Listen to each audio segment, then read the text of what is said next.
Yes hi, this is Bhairav from Amrita's academy. So 2026 సంవత్సరంలో railways నందు ఉద్యోగాన్ని సాధించడానికి నువ్వు నిర్ణయం తీసుకున్నట్లయితే ఆ నిర్ణయాన్ని, ఆ కళను సాకారం చేయడానికి మా అమృతాస్ అకాడమీ అనేది ఎల్లప్పుడూ ముందుంటుంది అనేది సత్యం. సో ఈ రోజు క్లాస్ లో భాగంగా కెమిస్ట్రీలో ప్రీవియస్ క్వశ్చన్స్ ఏ విధంగా రావడం జరిగింది అనేటువంటి ఒక అంశాన్ని మేము వివరణ ఇస్తూ దానికి సంబంధించి ఉన్నటువంటి అంశాలను నేను ఇక్కడ డిస్కస్ చేస్తాను. వాటిలో ఫస్ట్ వన్ నేనేమంటున్నానంటే, yes what is the pH value of neutral solution, తటస్థ ద్రావణం యొక్క pH విలువ ఎంత? సో ఈ క్వశ్చన్ ని ఆర్ఆర్బి ఏఎల్పి సిబిటి 2025 లో భాగంగా అడగడం జరిగింది అని అంటున్నాం. అయితే దానికి సంబంధించి ఉన్నటువంటి కొంత వివరణ ఏమిటి అనేది ఒకసారి మనం చూసినట్లయితే, ఎస్ ఫస్ట్ వన్ నేను ఏమంటానంటే, ఎస్ ఆమ్లాల యొక్క pH విలువ. సో ఆమ్లాలు దట్ ఈస్ యాసిడ్స్. సో ఆమ్లాల యొక్క pH విలువ అనేది pH విలువ 7 కన్నా తక్కువ. సో ఆమ్లాల యొక్క pH విలువ 7 కన్నా తక్కువగా ఉంటుంది. నెక్స్ట్ అదే విధంగా ఎస్ బేసిస్ క్షారాల యొక్క pH విలువ, క్షారాల యొక్క pH విలువ అనేది pH విలువ 7 కన్నా ఎక్కువ, 7 కన్నా ఎక్కువ అని. నెక్స్ట్ అదే విధంగా న్యూట్రల్ సొల్యూషన్స్ ఏవైతే ఉంటాయో అనగా తటస్థ ద్రావణాలు, న్యూట్రల్ సొల్యూషన్స్. సో తటస్థ ద్రావణాలు అని అంటున్నాను. సో తటస్థ ద్రావణాల యొక్క pH విలువలు, తటస్థ ద్రావణాల యొక్క pH విలువ ఏదైతే ఉన్నదో ఆ pH విలువ అనేది 7కు సమానంగా ఉంటుంది, 7కు సమానము అని అంటున్నాం. సో తటస్థ ద్రావణాలు న్యూట్రల్ సొల్యూషన్స్ అని అంటున్నాం. అయితే ఈ తటస్థ ద్రావణాలు వాటికి సంబంధించి ఉన్నటువంటి ఎగ్జాంపుల్స్ ఏమిటి అనేది ఒకసారి చూస్తే, ఎస్ చక్కెర ద్రావణం. సో చక్కెర ద్రావణం అని అంటున్నాం. సో చక్కెర ద్రావణం అనేది ఒక తటస్థ ద్రావణం అని అంటున్నాం. సో అలాంటి తటస్థ ద్రావణాలకు pH విలువ అనేది as pH are equal to 7. So తటస్థ ద్రావణాల యొక్క న్యూట్రల్ సొల్యూషన్స్ ఏవైతే ఉంటాయో వాటి యొక్క pH విలువ అనేది 7కు సమానముగా ఉంటుంది. సో ఇక్కడ ఆప్షన్స్ ఒకసారి మనం గమనించినట్లయితే ఎగ్జాక్ట్లీ 7, ఖచ్చితంగా 7కు సమానముగా ఉంటుంది అనేది సరైనటువంటి సమాధానము. సో ఇక్కడ నేనేమంటానంటే, ఎస్ యాసిడ్స్ ఆమ్లాల యొక్క pH విలువ 7 కన్నా తక్కువ. అదేవిధంగా బేసిస్ క్షారాల యొక్క pH విలువ 7 కన్నా ఎక్కువ. అదేవిధంగా తటస్థ ద్రావణాలు న్యూట్రల్ సొల్యూషన్స్ ఏవైతే ఉంటాయో వాటి యొక్క pH విలువ 7కు సమానంగా, so pH are equal to 7 గా ఉంటుంది, ఎగ్జాక్ట్లీ 7 గా ఉంటుంది అని అంటున్నాం. నెక్స్ట్ మరొక క్వశ్చన్ ఒకసారి మనం చూస్తే, which acid is present in sour milk or curd, పుల్లని పాలు లేదా పెరుగులో ఏ ఆమ్లం ఉంటుంది అని అంటున్నాడు. ఈ క్వశ్చన్ ని ఆర్ఆర్బి జేఈ సిబిటి 2025 లో భాగంగా అడగడం జరిగింది అని అంటున్నాం. అయితే దీనికి సంబంధించి ఉన్నటువంటి కాస్త వివరణ నేను ఆల్రెడీ లాస్ట్ క్లాస్ లో నేను డిస్కస్ చేయడం జరిగింది. అది ఏమిటి అంటే, ఎస్ ఫస్ట్ వన్ నేనేమంటున్నానంటే, ఎస్ వెనిగర్ అని అంటున్నాం. వెనిగర్ లో ఉండేటువంటి ఆమ్లం ఏమిటి అంటే, ఎస్ ఎసిటిక్ ఆమ్లము, ఎసిటిక్ ఆమ్లము అని అంటున్నాం, ఎసిటిక్ ఆమ్లము. నెక్స్ట్ అదే విధంగా ఎస్ పుల్లని పెరుగు లేదా పాలు. సో వీటిలో ఉన్నటువంటి ఆమ్లం ఏమిటి అంటే, ఎస్ లాక్టిక్ యాసిడ్, లాక్టిక్ ఆమ్లము అని అంటున్నాం. సో నెక్స్ట్ మరొకటి ఏమిటి అంటే, ఎస్ టమాటో మరియు అదే విధంగా పాలకూర. సో పాలకూర, అదే విధంగా పాలకూర మరియు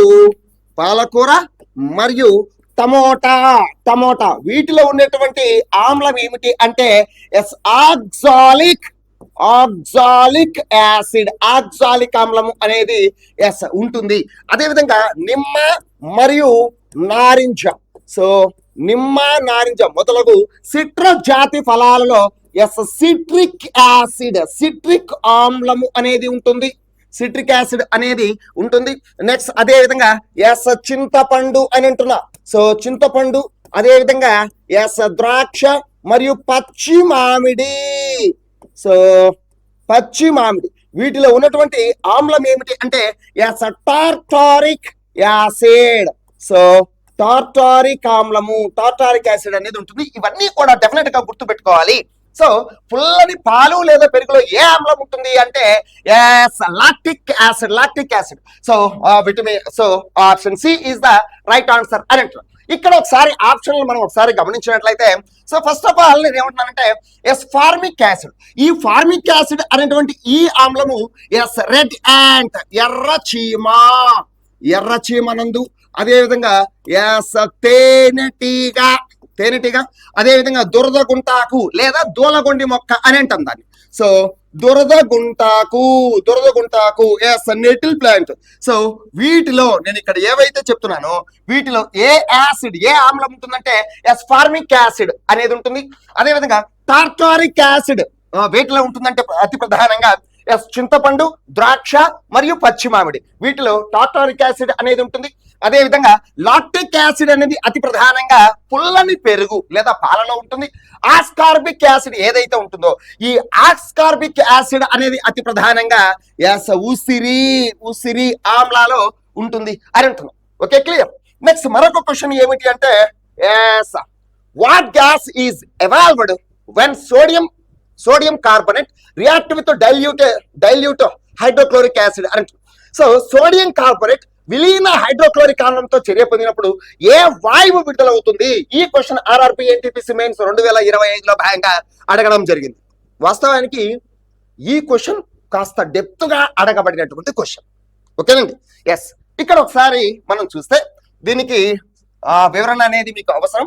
నేనేమంటున్నానంటే ఎస్ దీనికి సంబంధించిన వివరణ ఏమిటంటే ఎస్ సోడియం కార్బోనేట్ అని అంటే ఎస్ Na2CO3. ఈ సోడియం కార్బోనేట్ యొక్క formula Na2CO3.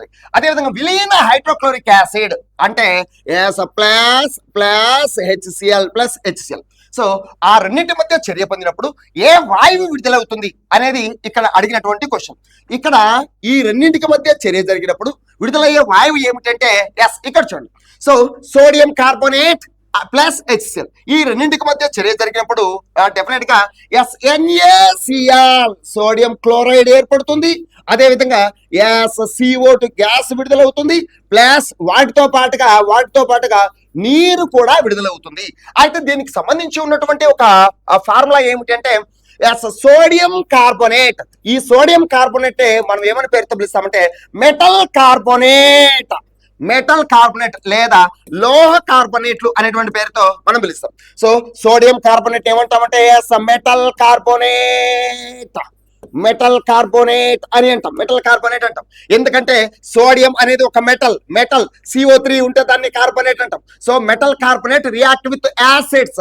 So metal carbonates react with acids to form ఏం ఏర్పడతాయంటే salt plus CO2 plus H2 అనేది ఏర్పడుతుంది. సో దీనికి సంబంధించి ఉన్నటువంటి ఆన్సర్ ఏమిటి అంటే సోడియం కార్బోనేట్ అనేది ఈ HCl తో చర్య పొందినప్పుడు విడుదలయ్యే వాయువు ఏమిటి? కార్బన్ డైఆక్సైడ్ అనేటువంటి వాయువు విడుదల కావడం జరుగుతుంది అని అంటున్నా. Very important. So sodium carbonate hydrochloric ఆమ్లంతో చర్య పొందినప్పుడు ఏ వాయువు విడుదలవుతుంది అంటే కార్బన్ డైఆక్సైడ్ వాయువు విడుదలవుతుంది. So option C is the right answer. Okay, clear. Next one మరొక క్వశ్చన్ మనం ఒకసారి చూస్తే which of the following acids is present in tamarind? క్రింది వాటిలో చింతపండులో ఏ ఆమ్లం ఉంటుంది? సో ఆర్ఆర్బి గ్రూప్ డి 2025లో ఈ క్వశ్చన్ అడగడం జరిగింది. ఆల్రెడీ దీనికి సంబంధించి ఉన్నటువంటి కాస్త వివరణ నేను ఇవ్వడం జరిగింది. సో చింతపండులో ఉండేటువంటి ఆమ్లం ఏమిటంటే tartaric acid. So tartaric acid ఉంటుంది. సో కింది వాటిలో చింతపండులో ఏ ఆమ్లం ఉంటుందంటే tartaric acid. Option B is the right answer. Next మరొక క్వశ్చన్ చూస్తే ఒక ఆమ్లము క్షారంతో చర్య పొందినప్పుడు ఏమి ఏర్పడుతుంది? So what is formed when an acid react with a base? RRB technician 2025లో ఈ క్వశ్చన్ అడగడం జరిగింది అని అంటున్నాం. సో ఇక్కడ మనం ఒకసారి చూస్తే ఏదైనా ఒక ఆమ్లం యాసిడ్ అని అంటున్నాం. సో ఏదైనా ఒక ఆమ్లం అనేది ఒక యాసిడ్ అనేది ఒక క్షారంతో చర్య జరిపినప్పుడు ఏమి విడుదలవుతుంది, ఏమి ఏర్పడుతుంది అనేది ఒకసారి మనం చూసినట్లయితే acids react with base to form ఏం ఏర్పడతాయంటే సాల్ట్ లవణము ప్లస్ నీరు ఏర్పడుతుంది. సో ఒక ఆమ్లము క్షారం ఈ రెండింటి మధ్య జరిగే చర్యలను గుర్తుపెట్టుకోండి. ఇక్కడ acids react with base to form salt plus water అని అంటున్నాం. సో ఒక ఆమ్లము ఒక క్షారము ఆ రెండింటి మధ్య చర్య జరిగి లవణము నీరు ఏర్పరిచే ఆ చర్యలను మనం ఏమంటామంటే న్యూట్రలైజేషన్ రియాక్షన్స్, తటస్థీకరణ చర్యలు. సో ఇలాంటి చర్యలను మనం ఏమని పేరుతో పిలుస్తాము అంటే తటస్థీకరణ చర్యలు, న్యూట్రలైజేషన్ రియాక్షన్స్ అని అంటాం. అయితే ఈ తటస్థీకరణ చర్యలు, న్యూట్రలైజేషన్ రియాక్షన్స్ అనేది ఏ రెండింటి మధ్య జరుగుతుంది అంటే ఒక ఆమ్లము మరియు ఒక క్షారం, ఒక యాసిడ్ బేస్, ఆ రెండింటి మధ్య చర్య జరుగుతుంది అని అంటున్నా. అదేవిధంగా ఈ న్యూట్రలైజేషన్ రియాక్షన్స్ లో ఏమేమి ఏర్పడతాయి అంటే సాల్ట్ ప్లస్ వాటర్ ఏర్పడుతుంది. సో ఒక ఆమ్లం క్షారంతో చర్య పొందినప్పుడు ఏమి ఏర్పడుతుందంటే లవణము, సాల్ట్ ప్లస్ వాటర్ అనేది ఫామ్ కావడం జరుగుతుంది అని అంటున్నాం. సో సాల్ట్ ప్లస్ వాటర్, లవణము మరియు నీరు ఏర్పడుతుంది. So option A is the right answer. Very very important ఇది. నెక్స్ట్ వన్, మరొక క్వశ్చన్ మనం అబ్జర్వ్ చేసినట్లయితే tooth enamel is made up of which chemical compound? దంతాల ఎనామిల్ ఏ రసాయన సమ్మేళనంతో తయారవుతుంది? ఈ క్వశ్చన్ ఆర్ఆర్బి ఏఎల్పి సిబిడి 2025లో అడగడం జరిగింది అని అంటున్నాం. సో మనకు దంతాలు అనేటివి ఉంటాయి. ఆ దంతాల పైన మెరుస్తూ షైనింగ్ నేచర్ లో ఒక లేయర్ ఉంటుంది. దానినే మనం ఏమంటామంటే ఎనామిల్ లేయర్, ఎనామిల్ పొర లేదా పింగాణి పొర అనేటువంటి పేరుతో మనం పిలుస్తాం. సో దంతాల పైన, సో ఇక్కడ రాస్తున్నాను, సో దంతాల పైన మెరుస్తూ ఉన్న పొరను, దంతాల పైన మెరుస్తూ ఉన్న పొరను ఎనామిల్ పొర, ఎనామిల్ లేయర్, ఎనామిల్ పొర లేదా పింగాణి పొర, ఎనామిల్ లేయర్ లేదా పింగాణి పొర అనేటువంటి పేరుతో మనం పిలుస్తాం. పింగాణి పొర అంటారు. అయితే ఈ ఎనామిల్ లేయర్ లేదా పింగాణి పొర అనేది ఏ రసాయనం చేత, ఏ కెమికల్ చేత తయారవుతుంది అని అంటే, ఏ కెమికల్ చేత తయారవుతుంది అంటే కాల్షియం హైడ్రాక్సపటైట్. సో కాల్షియం హైడ్రాక్సపటైట్,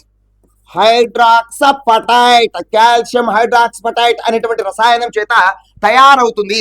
ఈ కాల్షియం హైడ్రాక్సపటైట్ నే ఇంకొక పేరుతో కూడా మనం పిలుస్తాము. ఆ ఇంకొక పేరు ఏమిటంటే కాల్షియం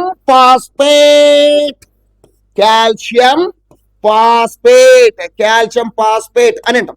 సో దంతాల పైన మెరుస్తూ ఉన్నటువంటి ఒక పొర ఉంటుంది, దానిని ఎనామిల్ లేయర్ లేదా పింగాణి పొర అంటారు. సో ఈ ఎనామిల్ లేయర్ అనేది మానవ శరీరంలోనే అత్యంత దృఢమైనటువంటి పదార్థం. It is the hardest substance in human body.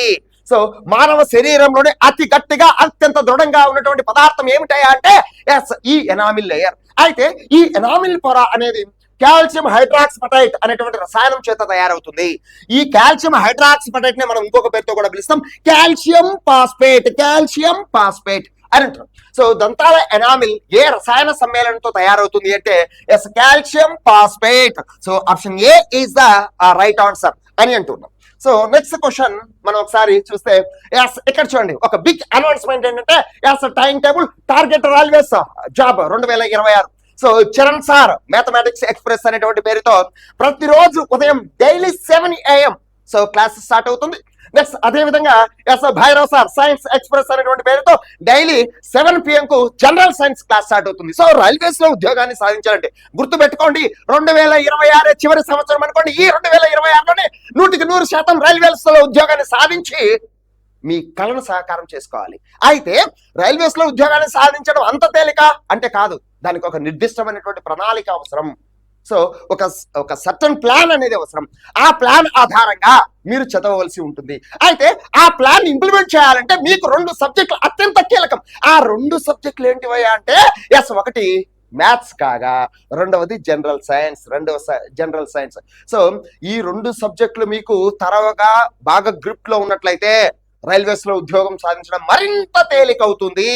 అయితే మ్యాథ్స్ అనేటువంటి సబ్జెక్ట్ కు సంబంధించి చరణ్ సార్, అదేవిధంగా జనరల్ సైన్స్ అనేటువంటి సబ్జెక్ట్ కు సంబంధించి దిస్ ఇస్ భైరవ్. సో ఈ 2 సబ్జెక్టులకు 100% ఎగ్జామ్ పాయింట్ ఆఫ్ ఓరియంటేషన్ లో రాబోయేటువంటి క్వశ్చన్లకు అనుగుణంగా మనం ఇక్కడ డిస్కస్ చేస్తాము. ఓకే, ప్రీవియస్ ఇయర్లతో పాటుగా ఫర్ ఎగ్జాంపుల్ నేను ఇక్కడ ఏమని చెప్తున్నానంటే ఇక్కడ చూడండి, సో దంతాల పైన మెరుస్తూ ఉన్నటువంటి పొరను ఎనామిల్ లేయర్ లేదా పింగాణి పొర అని అంటారు. ఈ పింగాణి పొర అనేది కాల్షియం హైడ్రాక్సిపటైట్ అనేటువంటి పదార్థం చేత తయారవుతుంది అని అంటున్నారు. అయితే గుర్తుపెట్టుకోండి ఇక్కడ, సో కాల్షియం హైడ్రాక్సిపటైట్ అనేటువంటి ఈ పేరు ఎక్కడ ఉంటుందంటే ఎన్సీఆర్టీ సిలబస్ లో ఉంటుంది. రేపు కాల్షియం ఫాస్ఫేట్ అనేటువంటి, రేపు ఎగ్జామ్ లో కాల్షియం ఫాస్ఫేట్ అనేటువంటి ఈ పదం ఇవ్వకుండా ఇది ఇస్తే అప్పుడు మీ గతి ఏం కావాలి? అంతే కదా, ఖచ్చితంగా కాల్షియం ఫాస్ఫేట్ ఇస్తాడని నమ్మకం ఏం లేదు. సో కాల్షియం ఫాస్ఫేట్ కి మరొక పేరు కాల్షియం హైడ్రాక్సిపటైట్. సో ఈ రెండు పదాలు మీరు గుర్తుపెట్టుకోవాలి. అందుకే రేపు భవిష్యత్తులో జరగబోయేటువంటి రైల్వేస్ లో జరగబోయేటువంటి ఎగ్జామ్స్ లో ఏ విధంగా ప్రశ్న రావచ్చు, అందుకు అనుగుణంగా మీరు ఒక సైనికుల్లాగా సిద్ధపడుతూ ఉండాలి, సిద్ధం అవ్వాలి. దానికి అనుగుణంగా మీకు కావలసినటువంటి ఆ పనిముట్లు ఏవైతే ఉంటాయో వాటికి ఆ పనిముట్లకు సానబెట్టేటువంటి బాధ్యతను మేము ఇస్తాము. Okay, clear? సో ఇక్కడ ఒకసారి చూస్తే నేనేమంటానంటే చరణ్ సార్ అదేవిధంగా Bhairava sir, so science express and maths express లో భాగంగా మేము డిస్కస్ చేస్తాం. సో నెక్స్ట్ మరొక క్వశ్చన్ ఏమిటి అంటే, yes, which acid is injected by a nettle leaf hair string. So దురదగొండి ఆకు, దాన్ని నెటిల్ లీఫ్ అంటారు, గుచ్చుకున్నప్పుడు ఏ ఆమ్లం చర్మంలోకి ప్రవేశిస్తుంది? ఈ క్వశ్చన్ ఆర్ఆర్బి జేఈ సివిల్ 2025లో అడగడం జరిగింది అని అంటున్నాం. అయితే దానికి సంబంధించి ఉన్నటువంటి కొంత వివరణ నేనేమంటానంటే, ఎస్, దీనికి సంబంధించి ఉన్నటువంటి ఎక్స్ప్లెనేషన్ కాస్త మీకు అవసరము, వివరణ అనేది అవసరము అని అంటుంది. ఇక్కడ నేను కొంత వివరించేటువంటి ప్రయత్నం చేస్తాను. అది ఏమిటంటే, ఎస్, రెడ్ యాంట్, ఎర్ర చీమ. సో ఎర్ర చీమ. నెక్స్ట్ అదేవిధంగా హనీబీ, తేనెటీగ, తేనెటీగ అని అంటుంది. నెక్స్ట్ మూడవది ఏంటంటే, ఎస్, దురదగుంటాకు, దాన్ని దూలగొండి మొక్క. ఎస్, దురదగుంటాకు, దురదగుంటాకు. ఈ దురదగుంటాకే మరొక పేరు ఏమిటంటే, ఎస్, దూలగొండి మొక్క. ఎస్, దూలగొండి, దూలగొండి మొక్క, దూలగొండి మొక్క అంటాం. ఈ దురదగుంటాకు లేదా దూలగొండి మొక్కనే మనం ఇంగ్లీష్ లో ఏమంటామంటే, yes, nettle plant, nettle plant, nettle plant, nettle plant అని అంటాం.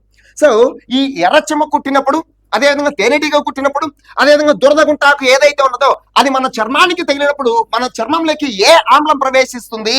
ఏ ఆమ్లం ప్రవేశిస్తుంది అంటే, yes, formic acid. So formic ఆమ్లము, ఫార్మిక్ యాసిడ్ అనేది ప్రవేశిస్తుంది. అయితే ఈ ఫార్మిక్ ఆమ్లానికి మరొక పేరు ఏమిటి అంటే, yes, methanoic acid. Yes, methanoic, methanoic ఆమ్లము. సో మిథనోయిక్ ఆమ్లము. సో ఫార్మిక్ ఆమ్లానికి మరొక పేరు ఏమిటంటే, ఎస్, మిథనోయిక్ యాసిడ్. సో ఎర్ర చీమ కొండిలో రెడ్ యాంట్ స్టింగ్, అదేవిధంగా స్టింగ్ ఆఫ్ హనీబీ. నెక్స్ట్ అదేవిధంగా నెటిల్ ప్లాంట్ లీఫ్ లో ఉన్నటువంటి యాసిడ్ ఏమిటి అంటే, ఎస్, ఫార్మిక్ యాసిడ్ లేదా మిథనోయిక్ యాసిడ్ అనేది ఉంటుంది. సో ఎర్ర చీమ కుట్టినప్పుడు లేదా తేనెటీగ కుట్టినప్పుడు, అదేవిధంగా దురదగుంటాకు చర్మానికి తగిలినప్పుడు మన చర్మంలోకి ఏ ఆమ్లం ప్రవేశిస్తుంది అంటే, ఎస్, ఫార్మిక్ యాసిడ్ లేదా మిథనోయిక్ యాసిడ్. ఈ ఆమ్లాలు మన చర్మంలోకి ప్రవేశించినప్పుడు ఎక్కడైతే చర్మంలోకి ప్రవేశిస్తుందో అక్కడ దురద, మంట వంటివి కలుగుతాయి, కలుగుతాయి. Okay, clear? అయితే ఇక్కడ అదనంగా మరొక చిన్న అంశాన్ని డిస్కస్ చేయాలి. అదేమిటంటే, ఎస్, ఈ దురదగుంటాకు లేదా దూలగొండి మొక్క, దట్ మీన్స్ నెటిల్ ప్లాంట్ ఏదైతే ఉందో అది మన చర్మానికి తగిలినప్పుడు మన చర్మం దగ్గర ఎస్, దురద, మంట వంటివి కలుగుతాయి. దురద మరియు మంట వంటివి కలుగుతాయి. అయితే ఈ దురదగుంటాకు వలన, సో నేనేమంటానంటే, దురదగుంటాకు చర్మానికి తగిలినప్పుడు చర్మంలోకి ప్రవేశించే ఆ ఫార్మిక్ యాసిడ్ ప్రభావం వలన దురద, మంట వంటివి కలుగుతాయి. ఈ దురద నుండి, మంట నుండి ఉపశమనం పొందడానికి మనము ఎస్, దుష్టిపాకు, ఇది గుర్తుపెట్టుకోవాలి. ఎస్, దుష్టిపాకు, దుష్టిపాకు, డక్ ప్లాంట్, దుష్టిపాకు, డక్ ప్లాంట్, డక్ ప్లాంట్ ను మనం విరుగుడుగా ఉపయోగిస్తాం. Very very important. ఈ పాయింట్ ఎన్సీఆర్టీ సిలబస్ లో ఉంది. ఇలాంటి పాయింట్స్ ను మీరు డెఫినెట్ గా గుర్తుపెట్టుకోవాలి. Okay, clear? సో ఈ దురదగుంటాకు వలన కలిగే దురద నుండి, మంట నుండి ఉపశమనం పొందడానికి దేనిని ఉపయోగిస్తాము అంటే, దుష్టిపాకు, dock plant, DOCK, dock plant ను ఉపయోగిస్తాం. ఆ పాయింట్ మీరు గుర్తుపెట్టుకోవాలి. సో దూలగొండి మొక్క లేదా దురదగొండి ఆకు చర్మానికి తగిలినప్పుడు చర్మంలోకి ఏ ఆమ్లం ప్రవేశిస్తుంది అంటే, yes, methanoic acid. So option A is the right answer అని అంటున్నాం. నెక్స్ట్ క్వశ్చన్ ఏమిటంటే, నోటిలోని pH విలువ ఎంత కంటే తగ్గితే దంతక్షయం ప్రారంభమవుతుంది? At what pH value does tooth decay begin అని అంటున్నాడు. ఈ క్వశ్చన్ ఆర్ఆర్బి ఎన్టీపీసీ ప్రిలిమ్స్ 2025లో భాగంగా అడగడం జరిగింది అని అంటున్నాం. అయితే ముందుగా ఇక్కడ టూత్ డెకే అంటే ఏంటో తెలుసుకోవాలి. So tooth decay, tooth decay, దంతక్షయము అంటే ఏంటో తెలుసుకోవాలి. దంతక్షయము అంటే ఏంటంటే సాధారణంగా ఆల్రెడీ నేను చెప్పాను, దంతాల పైన మెరుస్తూ ఒక పొర ఉంటుంది. సో ఆ పొరనే మనం ఏమంటామంటే ఎనామిల్ పొర, ఎనామిల్ లేయర్, ఎనామిల్ పొర అని అంటాం. సాధారణంగా ఈ ఎనామిల్ లేయర్ అనేది ఏ పదార్థం చేత తయారవుతుంది? Calcium phosphate. సో దంతాల పైన మెరుస్తూ ఉన్నటువంటి పొరని ఎనామిల్ పొర అంటాం. ఈ ఎనామిల్ పొర అనున్నది కాల్షియం ఫాస్ఫేట్ అనేటువంటి పదార్థం చేత తయారై ఉంటుంది. సో మానవ శరీరంలోని అత్యంత దృఢమైనటువంటి పదార్థం ఏమిటంటే ఈ ఎనామిల్ లేయర్. ఓకే, ఈ ఎనామిల్ లేయర్, ఎనామిల్ పొర అనేది ఉంటుంది. ఓకే, సాధారణంగా ఈ ఎనామిల్ లేయర్ అనేది నీటిలో కరగదు, కానీ నోటిలో pH విలువ అనేది, సో నోటిలో pH విలువ అనున్నది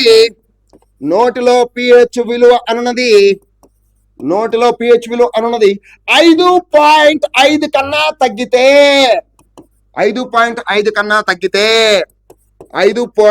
కన్నా తగ్గితే అప్పుడు ఈ ఎనామిల్ పొర, ఎనామిల్ లేయర్ అనేది కరగడం ప్రారంభమవుతుంది.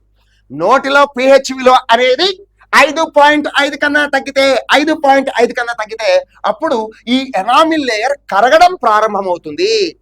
దీనినే మనం ఏమంటామంటే దంతక్షయం అనేటువంటి పేరుతో మనం పిలుస్తాం. సో టూత్ డెకే, దంతక్షయం అంటే ఏం లేదు, దంతాల పైన మెరుస్తూ ఉన్నటువంటి ఎనామిల్ పొర కరగడమే దంతక్షయం. అయితే ఎప్పుడు కరుగుతుంది అని అంటే నోటిలో pH విలువ 5.5 కన్నా తగ్గితే అప్పుడు ఈ పొర కరగడం ప్రారంభిస్తుంది. దానినే మనం టూత్ డెకే, దంతక్షయం అనేటువంటి పేరుతో మనం పిలుస్తాం. సో నోటిలో pH విలువ ఎంతకంటే తగ్గితే దంతక్షయం ప్రారంభం అవుతుంది అంటే option C is the right answer, below 5.5. Okay, clear. So ఇది మనకున్నటువంటి ప్రీవియస్ క్వశ్చన్స్. సో ఇప్పుడు మీరు ఏం చేయాలి అంటే ఈ ప్రీవియస్ క్వశ్చన్స్ ఏవైతే ఉంటాయో ఇవన్నీ కూడా నోట్స్ రాసుకోవాలి. అదేవిధంగా వాటికి సంబంధించి ఉన్నటువంటి వివరణ ఏదైతే ఉండదో ఆ వివరణను కూడా రాసుకునేటువంటి ప్రయత్నం చేయండి. Okay, clear. Thank you.